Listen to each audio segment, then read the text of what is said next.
తొందరగా అర్థమయ్యేటట్టుగా చెప్పాలి అంటే, ఒక తండ్రి ఉన్నాడనుకోండి, తండ్రికి ఇద్దరు కుమారులు.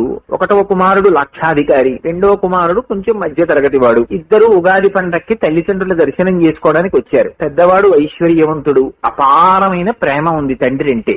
అందుకని ఒక మంచి పట్టుపుట్టం పట్టుకొచ్చాడు. రెండవ వాడికి అంతే ప్రేమ ఉంది, కానీ ఐశ్వర్యం అంత ఉన్నవాడు కాడు. ఒక నూలు పంచె పట్టుకొచ్చాడు, కానీ పట్టుపంచె పట్టుకొచ్చిన కుర్రవాడి మీద ఎక్కువ అభిమానాన్ని, నూలు పంచె పట్టుకొచ్చినటువంటి పిల్లవాడి మీద తక్కువ అభిమానాన్ని చూపించగలిగినటువంటి లక్షణం తండ్రిలో ఉంటుందా? ఉండదు. రెండింటిలో సమానత్వం చూస్తాడు. పైగా ఓ మాట అంటాడు తండ్రి, ఎందుకురా నువ్వు ఇవన్నీ, అవతల పిల్ల పెళ్లి పెట్టుకున్నావు వచ్చే నెలలో, అప్పుడు పెడితే సరిపోదు, మళ్ళీ ఎందుకు తెచ్చావు నాకు ఇది అంటాడు. అలా అనగలిగిన లక్షణం ఒక్క తండ్రికి ఉంటుంది. ఇలా అనగలిగిన లక్షణం పరమేశ్వరుడికి ఉంటుంది. వాడు ఏం తెచ్చాడని ఆయన చూడ్డు, వాడు వచ్చాడంతే చాలంటాడు. ఇప్పుడు భక్తి ఏమైంది? ఒక స్థితికి వెళ్ళేటప్పటికీ మీరు వెళ్ళారా లేదా కూడా ఆయనకు అవసరం, ఇక్కడ మీరు పెట్టుకున్నారా లేదా ఆయనకు కావాలంతే. ఇది ఒక నిరంతరమైనటువంటి సంబంధం. ఈ సంబంధం ఎంత విచిత్రంగా ఉంటుందంటే, అది లోపల పెంచుకోవాలి భక్తి అన్న భావాన్ని. భక్తి అన్న భావం పెంచుకోవడానికి ఏమండి, తండ్రి అంటే కనపడుతున్నాడు, తల్లి అంటే కనపడుతోంది, ఏదో భార్య అంటే కనపడుతోంది, మరి పరమేశ్వరుడు ఎదురుగుండా కనపట్టలేదు కదా. కనపడన వాడితో భక్తి భావం ఎలా పెట్టుకుంటాం అంటే, శాస్త్రం అంది చాలా గమ్మత్తైన మాట మాట్లాడింది. ఆ పంఖా తిరుగుతోంది. ఎలా తిరుగుతోంది? పంఖా తనంత తాను తిరుగుతుందా?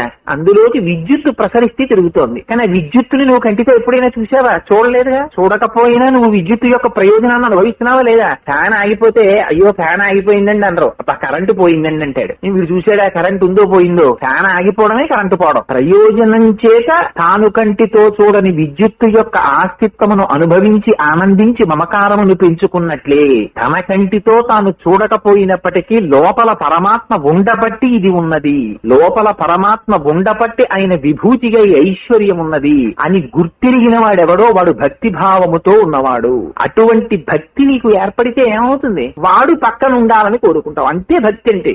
చాలా తేలిక మాటలలో చెప్పాలంటే అదే భక్తి. పిల్లవాడు పరిగెత్తుకుంటూ ఇంటికి వస్తాడు. పరిగెత్తుకుంటూ ఇంటికి వస్తే అమ్మ అక్కడ టేబుల్ మీద అన్ని పెట్టింది. పెట్టి ఇంట్లో అమ్మమ్మ గారు ఉన్నారు. అదివరా టేబుల్ మీద మీ అమ్మ అన్ని పెట్టేసింది తినంటుంది. అంటే వాడు ఏడుపు మొదలెడతాడు. ఎందుకురా ఏడుపు? మీ అమ్మ అన్ని పెట్టింది కదా అంటే, వాడికి అన్నం కాదు కావాల్సింది, అమ్మ కావాలి. మా అమ్మ ఏది, మా అమ్మ ఏదో ఏడుపు మొదలెడతాడు. మీ అమ్మ ఏదో బజార్ వెళ్ళింది రా వస్తుంది, ఏం మీ అమ్మని ఎత్తుకుపోతారా దొంగలు ఎవరైనా? తిను అంటే వాడు తినడు. వాడికి అమ్మ కావాలి, మా అమ్మ కావాలి, మా అమ్మ కావాలని ఏడుపు మొదలెడతాడు. ఆఖరికి అమ్మ వస్తుంది ఎక్కడి నుంచో. ఏరా తిని వెళ్ళిపోమన్నాను కదా స్కూల్ కంటే, వాడు ఏం వెడితే కదా నీ కోసం ఎడుస్తూ కూర్చున్నాడు అంటుంది అమ్మమ్మ. వాడికి అన్నమా అమ్మ ఏది ప్రయోజనం? అన్నమే ప్రయోజనం అయితే అమ్మ అక్కర్లేదు. అమ్మ లేకపోయినా అన్నం తిని వెళ్ళిపోతాడు. అమ్మ ఉండగా అమ్మని చూస్తూ అన్నం తినడం ప్రయోజనం. చిన్నతనంలో ఈ భక్తి మనకి తెలియకుండా ఏర్పడుతుందండి. ఎంత విచిత్రం అంటే, ఇక్కడ పుడతాడు, తల్లి పట్ల మమకారం ఏర్పరచుకుంటాడు. అమ్మ కంఠం వినపడింది అనుకోండి, గొప్ప తృప్తి వాడికి. మేనమామయ్య వచ్చినవాడు ఎత్తుకుంటాడు. అమ్మ పాలు పొంగిపోతున్నాయని వంటింట్లో కడుతుంది. వీడు పెద్ద ఏడుపు మొదలెడతాడు. అమ్మ వెళ్ళిపోయిన వైపు చూస్తాను. అమ్మ లోపల నుంచి అరుస్తుంటుంది, వేరే నాన్న ఇక్కడే ఉన్నాను రావాడు, మీ మామయ్య అక్కడ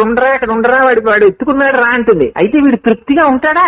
వీడు ఉండడు. అమ్మ కంఠం అక్కడి నుంచి వినపడితే వీడికి తృప్తి ఉంటుంది ఏమిటి? తృప్తి ఉండదు. అమ్మ రావాలి ఎదురుగుండా. వచ్చి అమ్మ ఒళ్ళో పడుకోబెట్టుకుంది అనుకోండి, ఆ కాళ్ళు ఎత్తుతూ చేతులు ఎత్తుతూ అమ్మ వంక చూస్తూ ఆనందపడిపోతాడు. అంతే. ఆ సాన్నిధ్యాన్ని కోరుకుంటాడు. ఇప్పుడు చెప్పండి, ఆ భావన నుంచి కృతకంగా మనం దూరం అయిపోతాం. దూరం అయిపోయి ఒక స్థితిలో అమ్మ ఒడిలో పడుకోవడమే ప్రయోజనం. అంతే.